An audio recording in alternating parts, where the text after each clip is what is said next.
Graça e paz em nome de Jesus, nós estamos iniciando mais uma matéria, ou melhor, continuando a matéria que iniciamos no último módulo. Estamos falando sobre panorama do Novo Testamento. Panorama do Novo Testamento, praticamente ela é dividida em 3 etapas. A primeira etapa a gente já viu no começo do ano, que é o livro de Atos dos Apóstolos, o livro histórico. A segunda etapa foi o módulo passado, que nós estudamos os 4 evangelhos, né? Então, na verdade, o panorama do Novo Testamento, ele vai compreender os 4 evangelhos, o livro histórico e as epístolas até o livro da Revelação. Então, na verdade, o que acontece? O que é evangelho? Evangelhos são boas novas. Boas novas são boas notícias. 4 evangelistas, 4 evangelhos, cada um escreveu para um povo diferente, como você já viu na última matéria. Mateus escreveu para os judeus, ele apresenta Jesus como rei, ele quer provar Jesus como rei, como leão, né? Na figura dos 4 seres, ele é a figura do leão, com o propósito de mostrar para o judeu que Jesus é o Messias, com propósito, então por isso que tem aí muitos ritos judaicos, costumes judaicos, e quando ele está escrevendo para o judeu, ele nem precisa explicar o que são os ritos judaicos. Segundo lugar, nós temos o Evangelho segundo Mateus. Evangelho segundo Marcos. Evangelho de Marcos, Marcos escreveu para os romanos, e ele segue uma linguagem bem simples, bem popular. Aliás, dos 4 evangelhos, Marcos é o mais simples que se tem. Como ele está escrevendo para os romanos estavam no Império, e os judeus, na época em que os romanos estavam no Império, eram como escravos, então ele não apresenta genealogia, ele não entra em muito detalhe, porque, na verdade, não interessava para os romanos. E ele, então, vai apresentar Jesus como servo. É um evangelho de muita ação, que você vai ver sempre Jesus trabalhando, sempre Jesus fazendo. Na visão dos 4 seres, ele representa o animal boi. O boi, que é como se fosse um animal de carga, um servo, né? Aquele animal que serve para servir. Então, na verdade, qual é o propósito? O propósito é de mostrar Jesus como servo sofredor. Então, ele não vai apresentar tanto a tradição judaica, não vai apresentar e nem explicar aí os ritos judaicos. Ele foi escrito por João Marcos, que era sobrinho de Barnabé, e provavelmente também foi um dos 70 discípulos de Jesus que foi enviado de 2 em 2, mas não dos discípulos do Cordeiro. Terceiro evangelho, evangelho segundo Lucas. Lucas escreveu para os gregos, e para os gregos ele apresenta Jesus como homem, na figura do homem. Lucas era um médico, né, que foi na verdade, discípulo direto do apóstolo Paulo. Ele não foi um discípulo direto do nosso Senhor Jesus Cristo. E como discípulo do apóstolo Paulo, ele foi um tremendo historiador, né, historiador da igreja. Ele faz 2 tratados. O tratado que ele faz para Teófilo, os 2 são para Teófilo, mas o tratado que ele faz primeiro era para apresentar aí a biografia de Jesus, a vida de Jesus. O segundo tratado é o tratado da igreja, que é o livro de Atos, né? Então, ele estava preocupado sim com os fatos históricos, como historiador, em trazer os fatos históricos, né? E isso é muito bom. Ele entrevistou testemunhas oculares, ele foi atrás dos fatos, ele se preocupou com a cronologia. Os demais evangelistas não se preocuparam com a cronologia, mas ele se preocupou com a cronologia.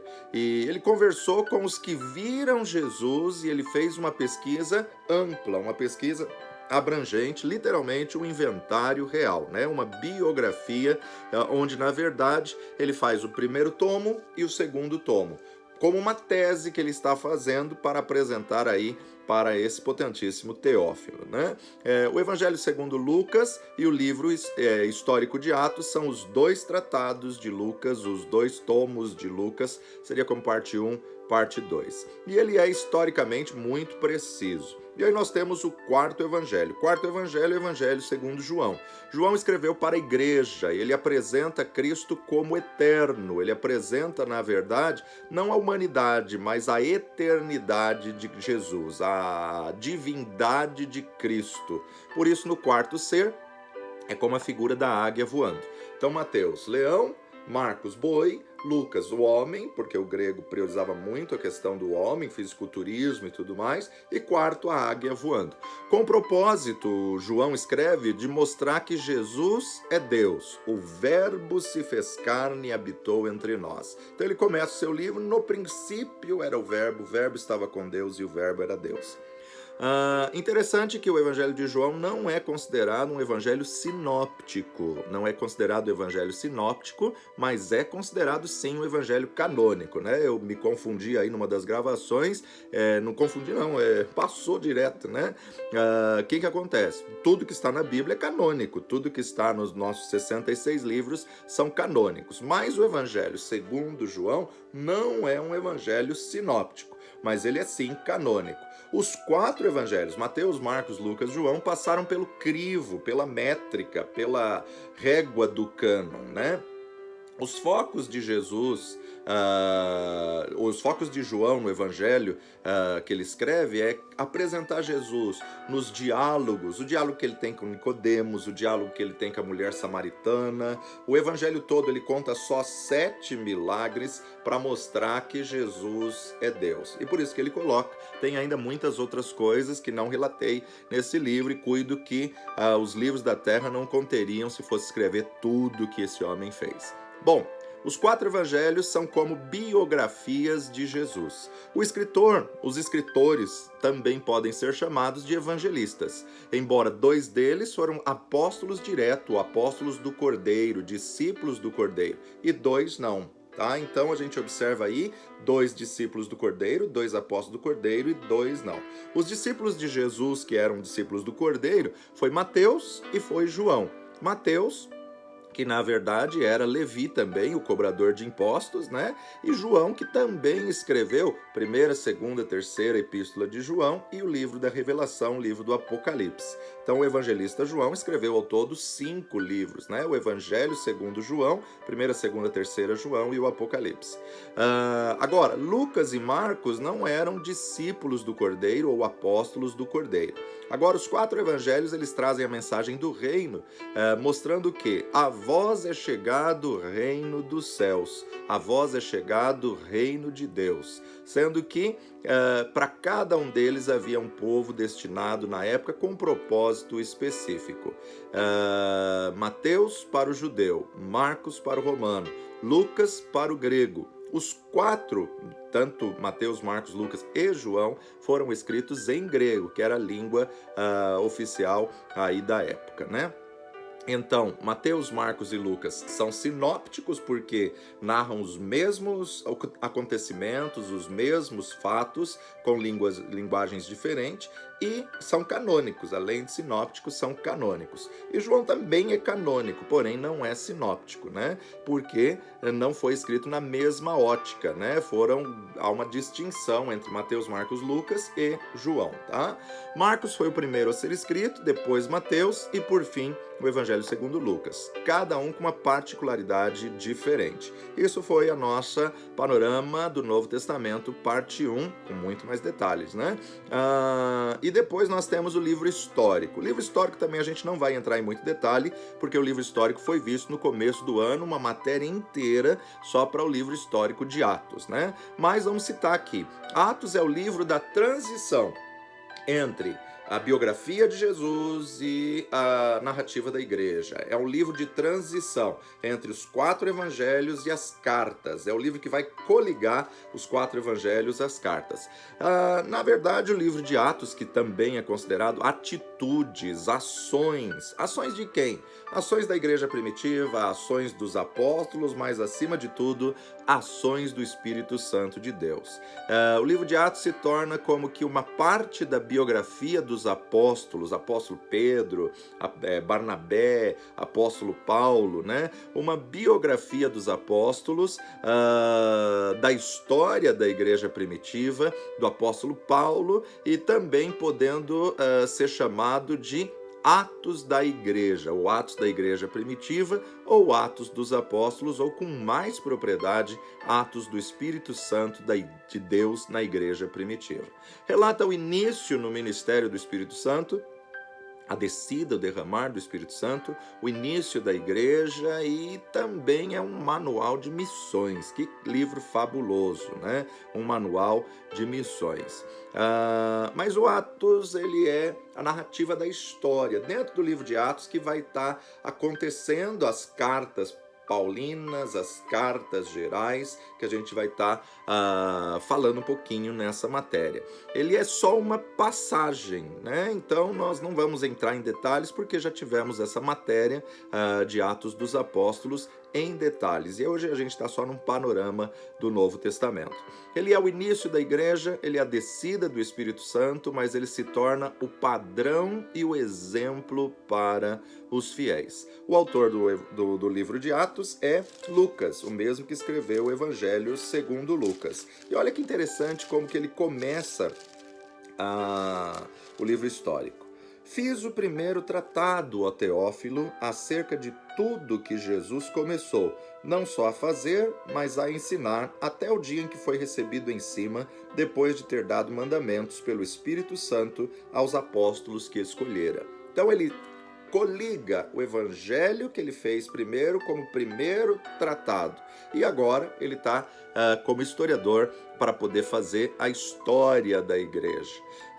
O evangelho de Lucas foi, na verdade, considerado o mais detalhista, o mais completo, né? Então, ele é a opinião geral do que Lucas via, mas ele faz questão de fazer uma pesquisa como uma tese, como um formando que vai apresentar um trabalho de conclusão de curso. E o livro de Atos também é a mesma coisa, né? Uma obra enviada pela mesma pessoa, como se fosse volume 1 e volume 2, e os dois destinados a Teófilo. Teófilo, que na tradução literal do grego é amigos de Deus. E amigo de Deus é todo aquele que tem Jesus como Senhor e Salvador se tornou amigo de Deus. Então, tanto o primeiro quanto o segundo tratado, ele é a nós, amigos de Deus, tá?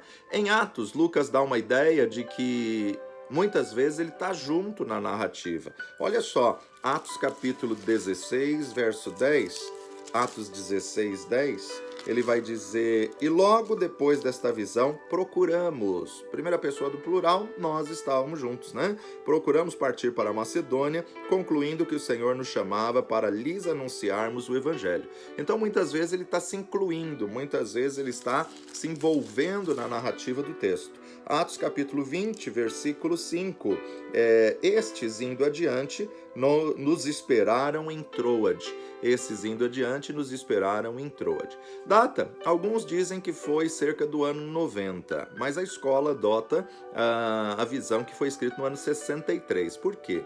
Porque se fosse no ano 90, com certeza Lucas teria relatado a execução de Paulo, teria relatado a destruição de Jerusalém, do templo no ano 70. Então, ele não relata a invasão e a destruição do templo por ordem do general Tito no ano 70, como também não relata a morte de Paulo e a execução de Paulo. Então, nós vamos ficar com a data que muitos acreditam ter sido no ano 63, porque ele não coloca esses três detalhes fundamentais do que havia acontecido no ano 70, ano 68, execução de Paulo, e ano 70, aí a destruição de Jerusalém e do templo.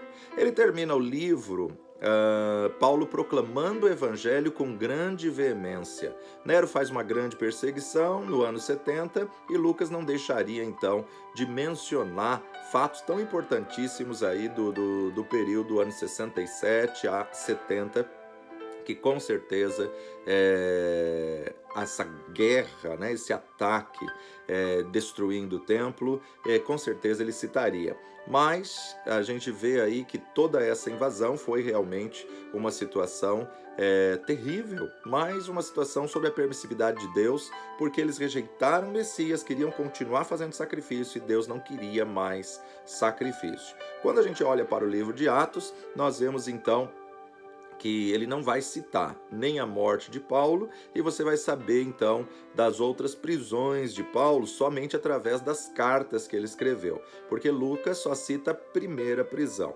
Então, em 63, Paulo ainda tinha total liberdade em Roma, ele tinha total liberdade como uma prisão domiciliar, né, de ir e vir, mas não podia sair ali daquela região, daquele território. O tema do livro de Atos é a propagação triunfal do Evangelho pelo poder do Espírito Santo. E o Espírito Santo veio para ficar. E é ele que faz a obra, é ele que convence do pecado, do juízo e da justiça. A palavra-chave do livro é testemunha. O Espírito Santo desceu para nos fazer testemunhas de Cristo. O versículo-chave do livro de Atos é justamente Atos 1:8. Atos 1:8, o qual é palavras do próprio Senhor Jesus Cristo. Mas recebereis a virtude do Espírito Santo que há de vir sobre vós e ser-me-eis testemunhas, tanto em Jerusalém como em toda a Judéia, Samaria e até aos confins da terra. Jerusalém, Judéia, Samaria e até aos confins da terra.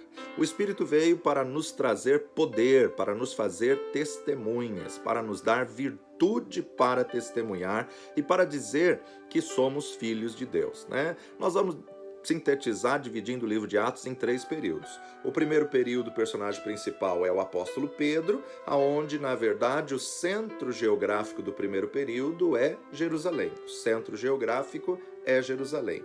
Pedro não foi o primeiro papa de Roma, né? Ele foi um apóstolo do Cordeiro, ele foi um apóstolo e um primeiro apóstolo em Jerusalém, que diante do que ele presenciou do derramar do Espírito, ele se levanta e começa a falar, né? Quando os comentários estão embriagados a essas horas da manhã, ele diz, não, isso é o que foi proferido pelo profeta Joel, que diz que nos últimos dias derramarei do meu espírito sobre toda a carne. Lucas começa então registrando: fiz o primeiro tratado a Teófilo acerca de tudo que começou não só a fazer, mas a ensinar.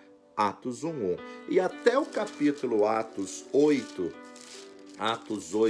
versículo 4, mas os que andavam dispersos iam por toda parte anunciando a palavra.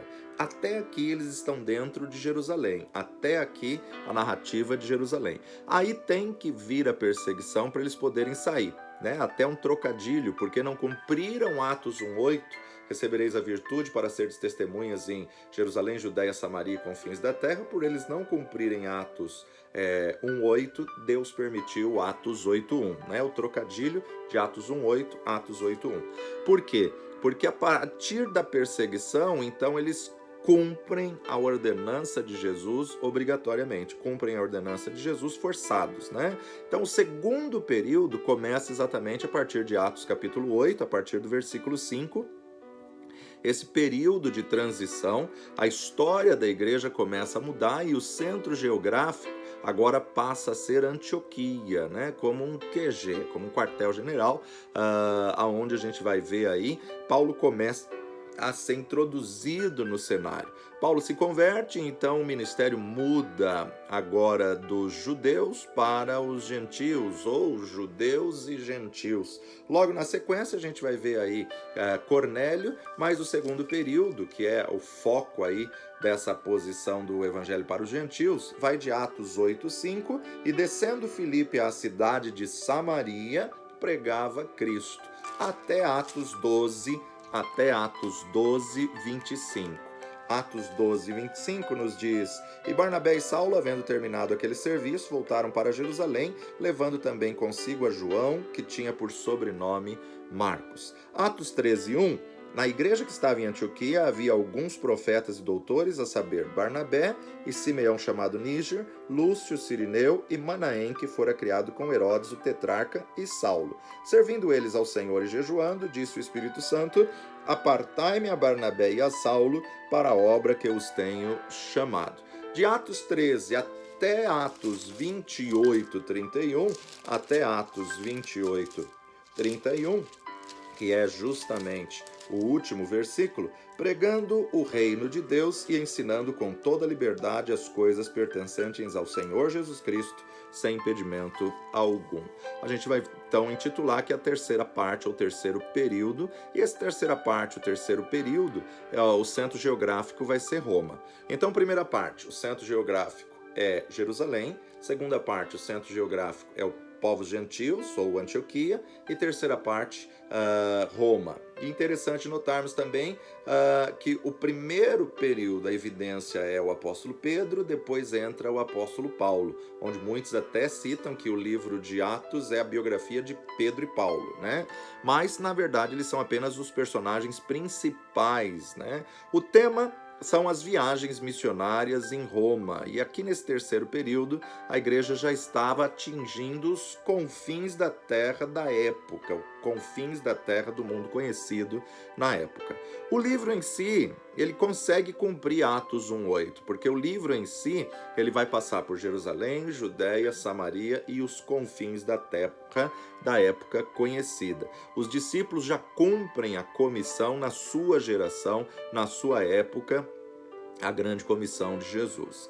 O livro são os evangelhos do Espírito Santo, as boas novas do Espírito Santo, e por isso que ele pode ser chamado de Atos do Espírito Santo. Jesus subiu e Deus enviou o Espírito Santo. O Espírito Santo desceu à igreja e há uma mudança aí nessa dispensação, porque até a morte e ressurreição de Jesus, a gente vai observar que o Espírito Santo era de visitação. E a partir do momento derramar do Espírito e a assunção de Cristo aos céus, ficar em Jerusalém até que do alto sejais revestidos de poder. Então temos a Páscoa, depois da Páscoa, terceiro dia Jesus ressuscita, 40 dias ele continua aparecendo aos seus discípulos, a Maria e tudo mais, e depois ele fala ficar em Jerusalém até que do alto sejais revestidos de poder. Eles perseveram 10 dias até chegar à festa de Pentecostes. Na festa de Pentecostes, então, há o derramar do Espírito. O Espírito Santo desceu e a igreja começou a se espalhar para testemunhar. Por quê? É o Espírito Santo que reveste, é o Espírito Santo que capacita a igreja para testemunhar, e aí então a igreja se expande. Nesse livro nós vemos Pedro usando as chaves dadas por Jesus para abrir o reino. As chaves, né? Lhe darei as chaves, a importância de vermos aí, Jesus deu as chaves para ele. Pedro usa a chave do reino e começa a implantar a igreja. Ele que começou a implantar a expansão da igreja primitiva, a expansão da igreja de Cristo na terra. O conteúdo do livro de Atos é o relato do começo da história da igreja na terra. O livro todo nós vemos os discípulos e outros cheios do Espírito Santo, né? Precisamos ter essa intimidade e conhecer o Espírito Santo. Temos que ter esse relacionamento, essa comunhão. Ele é como um vento, ninguém sabe de onde vem e nem para onde vai. Porém, temos que tomar cuidado com os 3 M's, né? O que são os 3 M's que você tem que tomar cuidado? Cuidado com o movimento, porque o movimento pode se tornar um monumento e o monumento leva à morte. Né? Movimento, monumento e morte. Cuidado com o movimento, porque o espírito se move, mas cuidado para saber se este movimento vem do espírito ou não. E cuidado para não fazer do movimento um monumento, ou seja, não idolatre o movimento que o espírito proporcionar, porque senão se torna um monumento. As pessoas idolatram ou endeusam as pessoas que estão sendo usadas, e aí o mover para, aí se torna um monumento. Então cuidado, até na palavra, mas se incentivar o monumento, se continuar glorificando o monumento, isso traz a morte. Então os 3 M's que temos que tomar cuidado: movimento, monumento e morte. O livro dá ênfase à pessoa de Jesus ressurreto. O livro dá ênfase à igreja atuando, a igreja agindo, a igreja fazia, a igreja orava, a igreja ia por todo mundo e começava algo, né? Também dá ênfase a pessoas. Olha que tremendo, né? Só o livro de Atos apresentam 110 pessoas registradas, há 110 nomes citados no livro de Atos. O livro dá ênfase a testemunho, a oração e também a perseguição. É o maior livro de missões e o maior livro de organização e burocracia para a organização eclesiástica. Ele é literalmente um manual para a igreja atual, né? Um manual para a igreja do Senhor Jesus Cristo. Eles montam uma nova estrutura para a nova aliança, para o Novo Testamento. Atos 13, por exemplo, é a missão e a igreja caminhando juntas. Na igreja que estava em Antioquia, né? O segundo QG, havia alguns profetas, doutores, a saber, Barnabé e Simeão, chamado Níger, Lúcio, Cirineu e Manaém, que fora criado com Herodes, o tetrarca, e Saulo. Servindo eles ao Senhor e jejuando, disse o Espírito Santo: apartai-me a Barnabé e a Saulo para a obra que eu os tenho chamado. E então, jejuando e orando e pondo sobre eles as mãos, os despediram ou os enviaram. E assim estes, enviados pelo Espírito Santo, lhes desceram a Seleucia e dali navegaram para Chipre. Observamos nitidamente que não houve derramar de óleo, não houve unção, eles impunham as mãos e outorgavam autoridade. Impunham as mãos e enviavam. Impunham as mãos reconhecendo. Já falamos isso na matéria Pedras Fundamentais, né? Imposição de mãos, falamos isso na matéria de Atos dos Apóstolos. O Espírito Santo como Deus. Quem chama para missões é o Espírito Santo. A igreja tem que andar de mãos dadas com missões. A igreja que não faz missões, em pouco tempo ela se torna um campo missionário.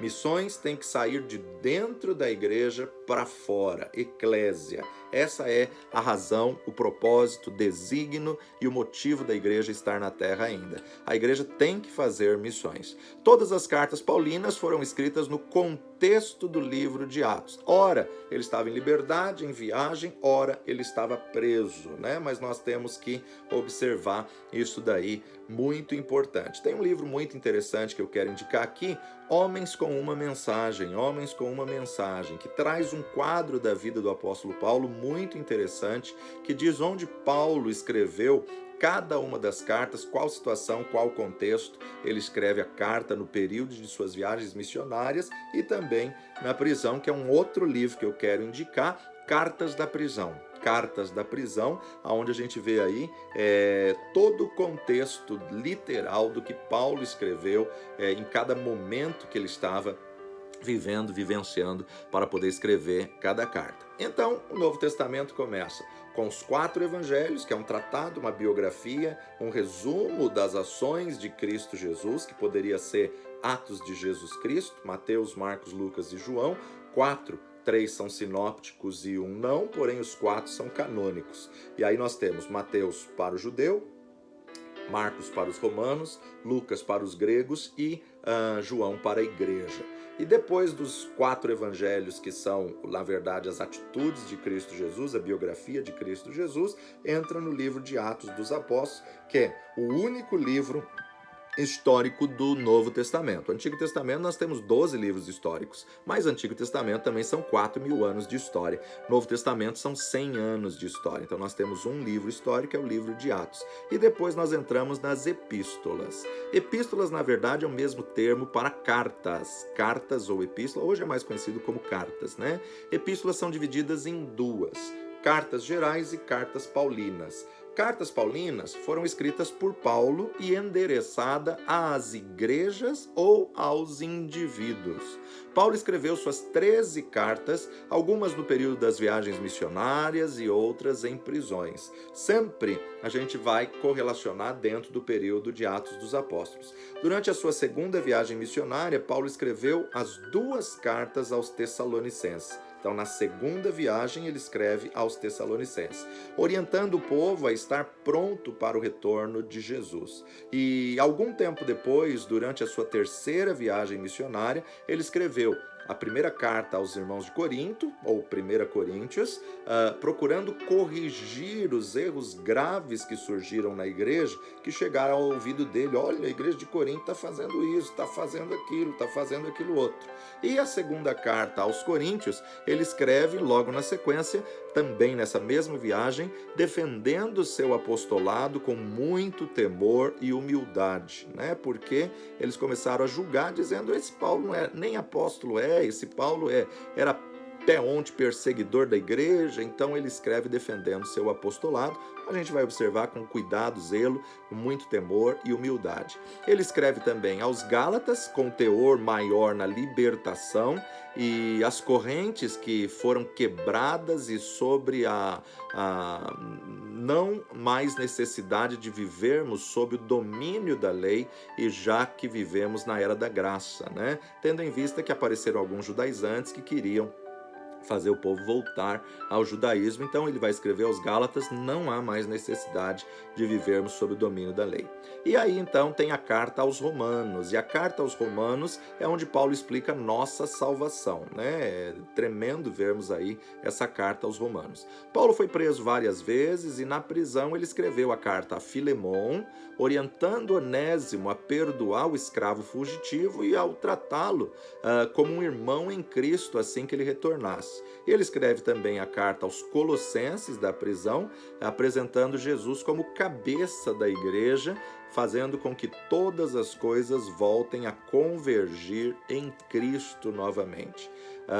E depois ele escreve a carta aos Efésios como um complemento a carta dos Colossenses. Ele vai escrever a carta aos Efésios e a carta aos Filipenses, cujo tema central era alegria. Ele, preso, anima, alegra, incentiva os que estão em liberdade a dizer: alegrai-vos no Senhor, outra vez vos digo, alegrai-vos. Mesmo que estejamos passando por momentos difíceis, a alegria do Senhor é a nossa força. Paulo escreveu ainda algumas cartas pastorais. O que são consideradas cartas pastorais? A gente pode distinguir as cartas de Paulo, carta à igreja e carta aos pastores. Aí ele escreve a carta a Tito, a diferença de alguém que experimenta Jesus e tem uma vida transformada por ele, e as duas cartas a Timóteo, 1ª e 2ª Timóteo, que é, na verdade, um manual de instrução pastoral, um manual de instrução do pastor, né? E 2º Timóteo, que foi a última carta escrita pelo apóstolo Paulo, onde ele só saiu dali para ser executado, ser morto, decapitado,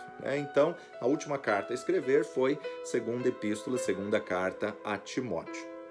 Interessante a gente observar que as cartas de Paulo, elas sempre levam o nome do destinatário, né? Então, carta aos Colossenses vai se chamar Colossenses, carta aos Efésios vai se chamar Efésios, carta a Tito vai se chamar Tito. A carta gerais, ela leva o nome do remetente, tá? A essa troca aí. Quem escreveu? Pedro, então é 1ª Pedro, 2ª Pedro. Quem escreveu? João, 1ª, 2ª, 3ª João.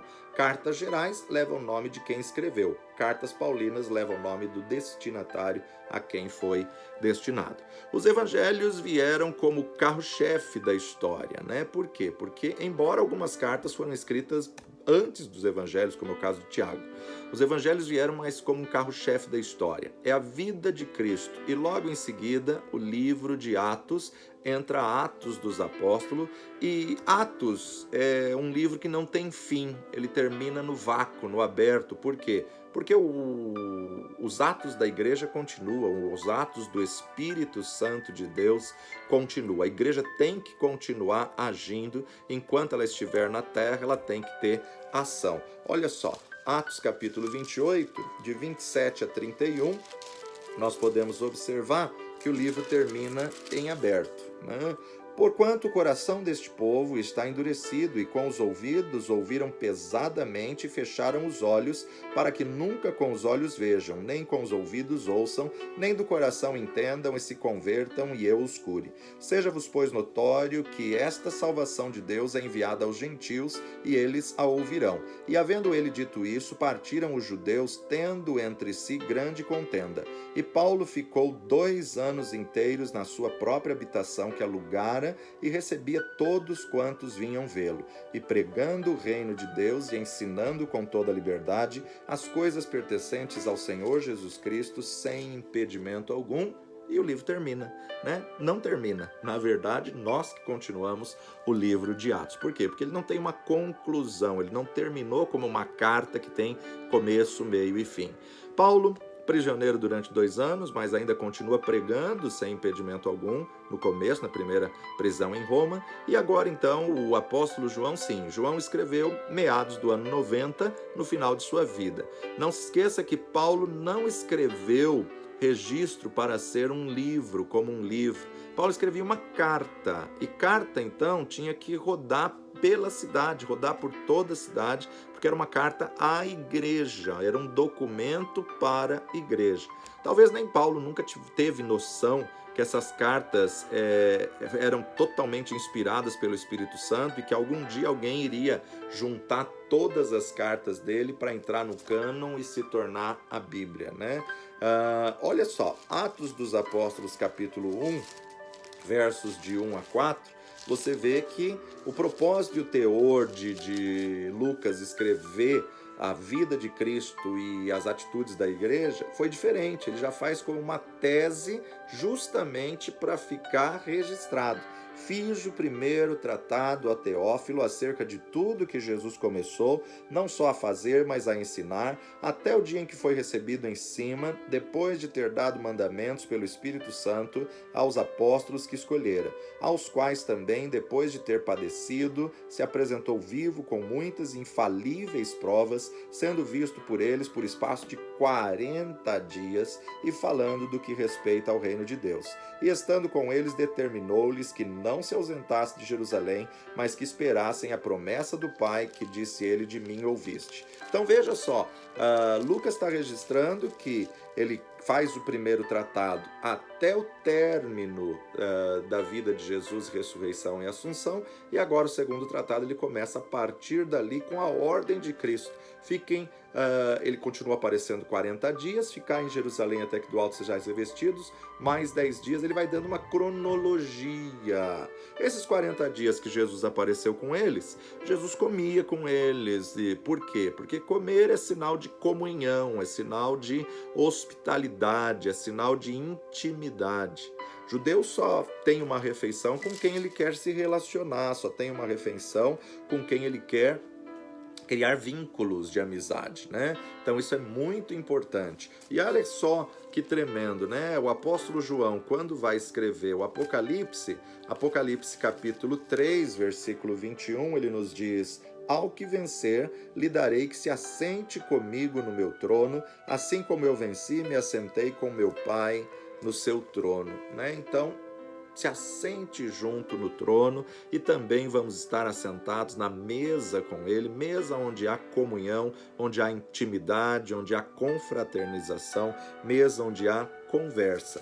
Atos capítulo 1, versículo 5, Jesus então vai dizer: porque na verdade João batizou com água, mas vós sereis batizados com o Espírito Santo não muito depois destes dias. Ou seja, Jesus já estava se referindo à descida do Espírito Santo. E essa passagem ela vai se cumprir logo no capítulo seguinte, em Atos capítulo 2, verso 4. E todos foram cheios do Espírito Santo e começaram a falar em outras línguas, conforme o Espírito Santo lhes concedia que falassem. Cada um falava em uma língua que o Espírito Santo lhes concedia que falassem. Tem muitas manifestações que nós não vemos a ação, mas vemos a manifestação. Olha só, Atos 1, 6 a 8. Aqueles, pois, que se haviam reunido, perguntaram-lhe, dizendo: Senhor, restaurarás tu neste tempo o reino a Israel? E disse-lhes: não vos pertence saber os tempos ou as estações que o Pai estabeleceu pelo seu próprio poder, mas recebereis a virtude do Espírito Santo, que há de vir sobre vós, e ser-me-eis testemunhas, tanto em Jerusalém, como em toda a Judéia e Samaria, e até aos confins da terra. Eles ainda não tinham entendido, né? Então eles questionam a Jesus, ainda estão achando que Jesus vai assumir um trono físico, um mandato político, ainda estão achando que Jesus vai assumir algo ali naqueles dias. Eles ainda têm a mentalidade do Antigo Testamento, né? Eles queriam um rei político, um governo mundial. Por isso que hoje muitos judeus vão aceitar o anticristo como Messias, justamente por ser uma figura política, né? E ali muitos até hoje não aceitaram Jesus ou não aceitam Jesus por não observarem aí essa questão de ter autoridade política, politicagem. Eles querem um rei físico, né, para se assentar no trono. Judas, vendo Jesus, teve remorso e Pedro teve arrependimento. O arrependimento é a tristeza segundo Deus, e a tristeza segundo Deus gera mudança, produz mudança, te leva a mudança. É uma tristeza que te leva a reconhecer o seu erro e a pedir perdão. O arrependimento te leva ao conserto. O Espírito Santo convence do pecado, do juízo e da justiça. Já o remorso é uma tristeza segundo o mundo e quem acusa, na verdade, é Satanás. Mas ter a tristeza e não mudar não adianta. Ter a tristeza e não ter transformação vai gerar aí condenação, né? Tristeza segundo o maligno leva à condenação e condenação à morte. O remorso leva à culpa, querendo te convencer que não tem mais saída. O remorso te leva à angústia, o remorso te leva ao autoflagelo, né? E aí então a gente tem o livro de Atos. Vamos lá para o capítulo 1, versículo 17. Porque foi contado conosco e alcançou sorte neste ministério. Ora, este adquiriu um campo com o galardão da iniquidade e, precipitando-se, rebentou pelo meio e todas as suas entranhas se derramaram. Foi notório a todos os que habitam em Jerusalém, de maneira que na sua própria língua esse campo se chama Aceldama, isto é, campo de sangue. E verso 20, porque no livro dos Salmos está escrito: fique deserta a sua habitação e não haja quem nele habite, e tome outro o seu bispado. Tudo se referindo aí a Judas, a traição, a situação que ele vendeu e tudo mais. Pela fé, eu tenho que crer que confessei meu pecado, recebi Jesus como Senhor e Salvador, fui perdoado. Essa é uma ação de fé, né? Marcos capítulo 16, Evangelho segundo Marcos, capítulo 16, versículo 7, vai nos dizer: mas ide, dizei a seus discípulos e a Pedro que ele vai adiante de vós para a Galiléia, ali o vereis como ele vos disse. Então Jesus chama especificamente a Pedro para tratar essa questão do perdão, para tratar essa questão, traiu, negou Jesus 3 vezes, mas se arrependeu e com certeza o Senhor está de braços abertos e o perdoou. João capítulo 21, verso 13, a gente vê Jesus preparando um cenário para poder tratar a alma de Pedro, né? 21, 13 vai nos dizer então: chegou, pois, Jesus e tomou o pão e deu-lhe, e semelhantemente o peixe. Já era a 3ª vez que Jesus se manifestava aos seus discípulos depois de ter ressuscitado dos mortos. E depois de terem jantado, disse Jesus a Simão Pedro: Simão, filho de Jonas, amas-me mais do que a estes? E ele respondeu: sim, Senhor, tu sabes que eu te amo. Disse-lhe: apacenta os meus cordeiros. Tornou a dizer-lhe a 2ª vez: Simão, filho de Jonas, amas-me? Disse-lhe: sim, Senhor, tu sabes que eu te amo. Disse-lhe: apacenta as minhas ovelhas. Disse a 3ª vez: Simão, filho de Jonas, amas-me? Simão entristeceu-se por ter-lhe dito a 3ª vez: amas-me? Disse-lhe: Senhor, tu sabes tudo, tu sabes que eu te amo. E Jesus disse-lhe: apacenta as minhas ovelhas. Na verdade te digo que quando eras mais moço, te cingias a ti mesmo e andavas por onde querias. Mas quando já fores velho, estenderás as mãos e outro cingirá e te levará onde tu não queiras. Então a gente vê aqui Jesus tratando, conversando com Pedro, e Pedro vai ser restaurado. E em Atos nós vemos um Pedro totalmente restaurado. No final de João capítulo 20, nós vemos aí onde Pedro negou Jesus 3 vezes ali, né? Primeira vez com uma criada, uma mulher que não tinha valor não, mas ela não tinha consideração nenhuma, ela não tinha posição nenhuma. A 2ª vez com outra criada, ele nega, e não eram pessoas de autoridade, pessoas do concílio, alguma coisa do tipo, influentes. A mulher já não tinha influência alguma, era apenas uma criada.